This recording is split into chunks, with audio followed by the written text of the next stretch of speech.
There's a lot of new electric vehicles being released today. There's going to be even more electric vehicles released in the future. A lot of people are kind of wondering and asking the question, how do I charge these cars and how do I charge them when I go on long trips? They're asking things like the distance and stuff like that. As you may have heard, many of the automakers are converting their lines over to fully electric in the next 9 to 15 years. Everyone's going to need to learn how to properly charge.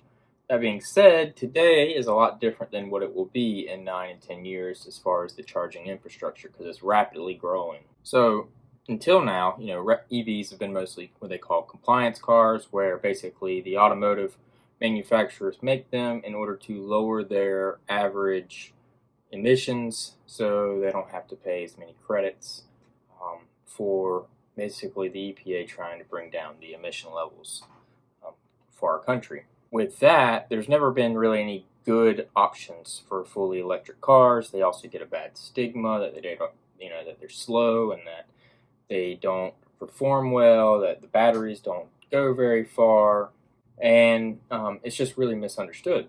So to kind of understand in the next 10 to 15 years how the charging infrastructure may change, we can look at how it's changed in the last 9 years or so. Tesla in 2012 announced the very first supercharger network, and I think they started with 6 superchargers in 2012, and today in 2021 there's over 23,000. That's around 3,300 chargers per year being installed. That number should only be increasing. So that's an average. And so then we have things such as other car companies that are investing in the charging infrastructure, because like I said, they're converting their electric cars over. And then you have companies that already were beginning to do what they call DC fast charging networks around the country. And so we're going to go through a few of those today and kind of what they're like and how you would use those chargers today. The first thing I want to point out, though, before we get too much in the weeds in that, owning an electric vehicle, you're not going to charge the same way you fill up your gas. It's going to be way more convenient if you have a way to charge your car at home. And really, you could do that with anything from a 110 outlet, which is your standard wall outlet that you would use for pretty much anything. But that's what we call a trickle charge. It's a very small amount of charge, and it takes a really long time to charge it up any amount significantly. So if you say you had a 30-mile commute a day, you could charge that up when you got home, plug it in when you got home if you didn't get home too late at night, and have enough charge for the next day to make your commute again. But ideally what you want to do is you want to have a level 2 charger, which is 220 or 240 volt. Have an electrician install it, or it may already be installed in your garage. What that's going to do is it's going to give you about a 30 mile per hour charge, and that is absolutely plenty. You wake up with a full charge every day and never charges all night long or anything, so you can actually set it to charge during off-peak hours and everything. That's going to be your most convenient way for charging, and that's the way you're going to charge your car 98% of the time.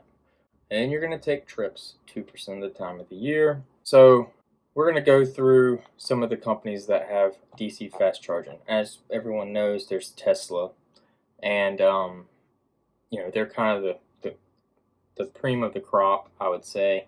They kind of started it all off, and they did it properly. But we're going to talk about some of the other ones out there, since you have a lot of other car manufacturers that are releasing their electric vehicles into the market today. You might be thinking that I might actually get one. You can't charge those cars on the Tesla network. You can only charge Teslas on the Tesla network. The first charging network we're going to talk about is going to be Electrify America. And so Electrify America started up in 2016, and they're currently owned by the Volkswagen Group. So they've been building their charging network across the entire country, similar, kind of like copying a lot of the same locations that Tesla has. in order to build that network out. And currently, they're at around 2,600 charging stations across the United States. These are probably these are going to be the chargers that you've probably seen at things like places like Walmart, sometimes at Targets. They're green. They typically have the green LED lights on them, and they're white. They're white, almost like gas pumps, right? With two handles sticking out of them, but then they have the green LED lights. And they're usually on the side of the back of the parking lot at the Walmarts. So they're using a lot of partners like Walmart and different ones to build out their infrastructure. They typically charge at a 150 to 300 kilowatt charging speed, and so they're really fast chargers. Tesla started out with, I think, a 75 kilowatt chargers, and then they have the 150 kilowatt chargers, or what they're called. They're real fast. They're level 2 or Gen 2 superchargers, and they just started releasing Gen 3 or version 3, which is around 300 kilowatt. So with a 300 kilowatt charge, which some cars support, not all of them do, you can charge your car within 15 minutes from 20 to 80%, which is where you would typically charge it. Electrify America is focusing on fast charging. They're focusing on getting chargers across the entire country so you can travel anywhere and get as many of them as they can. And they also seem to focus on customer service and a real person being there for troubleshooting and stuff, because they're still running into some issues. And the reason I'll say that is, so like I said, VW owns Electrify America. VW's coming out with a lot of electric vehicles. Also, Ford is coming out with a lot of electric vehicles. The Ford Mach-E has what they call plug and charge. What plug and charge is similar to what the Tesla network does. So you actually just back in or pull into the charger, and you plug your car in, and it automatically does an electrical handshake with the car, which then it bills the account that's saved in the car. Since all these cars are connected to cellular networks, you have a login for your Ford account, your Ford Pass account, or whatever it's called, and have a credit card on file there. It will automatically charge that car. It will automatically charge the car to your levels. Then you just unplug it and leave, similar to how you would do on your Tesla. Electrify America is working with a lot of the car manufacturers to give free charging over a certain amount of time or a certain period of years or miles, as well as offer this plug and charge ability. And so they're going to be probably what I see as the main player for any non-Tesla out there. Okay, so another option for charging is a company called ChargePoint. It is a publicly traded company. It's been around for quite a while, and they have some fast chargers, and then they have a whole network of slower speed level 2 chargers as well. They're not quite as fast as what Electrify America would be. These sometimes are in the 50 to 70 kilowatt speeds. I believe they have some that are faster, but they're not a whole lot out there. From what I hear, they are reliable. I have only used a ChargePoint one time, and that was in downtown Asheville. It was a level 2 charger, which is similar to what I have at home, so it doesn't give you a lot of charge for a short time. But what's nice about this is they have them in the parking lots and parking garages and things like that. And you turn your app on, you have a credit card within your account on your app, and it connects to the thing. When you get there, you tell them that you want to start charging, and it will plug it into your car, and it will bill you for that charge. The reason I say I didn't have good luck, our plan was to park and plug in. We were going to just walk around downtown, go to some shops and things like that, and just charge while we were doing that. So we were expecting a couple of hours we'd gain quite a bit of charge. And it wasn't necessary. It's just I wanted to try it out. And I could not get the charger to work. I'm sure there's some kind of call and help line, but you don't want to deal with that. You shouldn't have to deal with that. So I actually never got it to work, and that was not necessarily a good first impression of the network. But I have heard from other YouTubers and people that that it does seem to work okay. It's just slower speeds is the big downfall to them. But because, like I said, they are a public traded company, they have a really good app. I'm sure that they will improve that, especially if they can get some kind of auto manufacturer kind of help back them build the infrastructure and everything like that, get a little bit more um, you know, money behind them. They're probably going to be a big player. One of the things that you'll see on their app is that you can actually sort for other car charging other manufacturers of charging equipment, such as I think Blink, and I think they have, so there's Blink chargers, EVgo, SEMA Charge. They also show Tesla network chargers as well on their app and on their website. So there are some other options there through their app as well. The next app I use a lot for, when you don't know where there might be chargers, you're in an area where there's not a lot of fast chargers for, say, Tesla or Electrify America. It's usually like in rural areas. And that's going to be the app called PlugShare. And they also have a website that's very similar as well.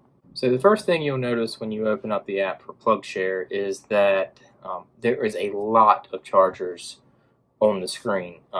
And one of the things they do well is they give you the ability to filter it for different styles of chargers. So you can do it for different types of Tesla chargers, or the different SAE versions, or if it's CHAdeMO, different styles like that, depending on what your car can accept or what adapters you have to adapt your car's outlet plug to any of these other ones. On top of that, they also show you whether they are paid or if they are free. A lot of times they will have pictures of them, and sometimes people leave reviews whether the charger is good, or if you need to, say, contact somebody before you use it. Level 2 chargers that you can plug up while you walk downtown and stuff like that. And you'll find these almost everywhere you go. There are some sort of electric car chargers. And it's nice to, if you're going out in the middle of nowhere and you are a little worried that you might not make it back to this fast charger, which typically you will. But it's just nice to have that understanding that, say you got a blowout, there is a gas station that's close by. It won't be fast, but it will charge you if you need it in an emergency to get somewhere. So this app's really good for that. You can just find out kind of what's around, and like I said, it's on your phone, so you have it with you at all times as well. With all that said, those are a couple of the areas for charging your cars when you're at home or when you're not at home. And that's without talking about Tesla at all. Obviously, you buy Tesla, you're guaranteed to have a really good charging network. It's one of the main reasons why you would actually buy a Tesla, is that charging network. But if you're not going to be, with all the new manufacturers coming out with cars and everything, you're not going to be able to use the Tesla network. So I would highly recommend the Electrify America network, with everything else kind of in your back pocket. I hope this maybe gave some ideas of what to look forward to if you are thinking about buying an electric car. I hope that it maybe took away some doubts out there for how you actually can charge, what options are there for you to charge when you drive an electric vehicle. If you have any questions or any comments, please feel free to leave them in the comment section down below, as well as leave this video a like if you enjoyed it. And if you want to see more content from me, feel free to subscribe. It's free to you, helps out the channel, and click the notification button if you want to actually get notified when I do release content on this channel. Alright, so thanks a lot, and we'll see you on the next one.